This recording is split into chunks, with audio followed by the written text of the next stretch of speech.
First of all, you had the wooden pole over there. Then you went to more of those and higher capacity. And then finally we've gone to these pylons over here. And what this upgrade represents is a 5-fold increase in capacity of transmission in these lines. We're here in Reservoir at the upper section of the Brunswick to Thomastown Terminal overhead power line. We can see 220 kV lines that were built in the 1960s, erected or increased while the houses were actually built here. This subdivision dates from before then, and the power lines were not given the normal guidelines and clearance that you see in the rest of Victoria.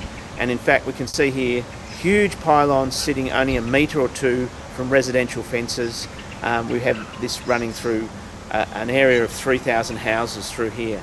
These people are exposed 24 hours a day to levels of electromagnetic radiation and fields rather, and these wouldn't be tolerated for a worker within an occupational setting.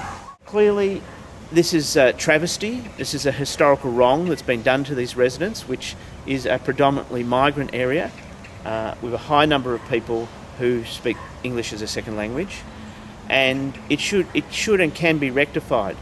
It can be rectified quite simply with an independent review of the whole transmission line process of the Brunswick project, Brunswick Terminal project. And in Darebin, we're hoping that an independent review is launched, and that part of that is whether the extra terminal station is needed, and also whether there's a capacity to underground sections of the Brunswick to Thomastown, if not all of the Brunswick to Thomastown line. There are solutions, and our community here want answers to the current health risks that they face, what the future health risks are, and they do want to know why authorities aren't looking at a solution that will be environmentally sound and enhance the safety and security, peace of mind of people in Reservoir. It is absolutely ridiculous, because what we're doing is revegetating this very important parkland that we've got in the centre of our cities. As you can see, the trees are growing, and we've got power lines. We've got power lines above them. Not only is this a fire risk, it just destroys the whole nature of this park. They're coming down from Thomastown, and then they come all the way down the Merry Creek, and they end at the terminal station just there where that white building is. Yarra Council opposes the upgrading of this terminal station because we think it represents just the old ways of thinking. You can just dump an industrial facility in the Merry Creek and that's it. If there's going to be a terminal station, it needs to be placed in an industrial site appropriate to the industry that it is. What the City of Yarra wants to do is to encourage people to put up solar panels and introduce energy efficiencies into their homes. This is the best way that we can fight climate change that is facing our society.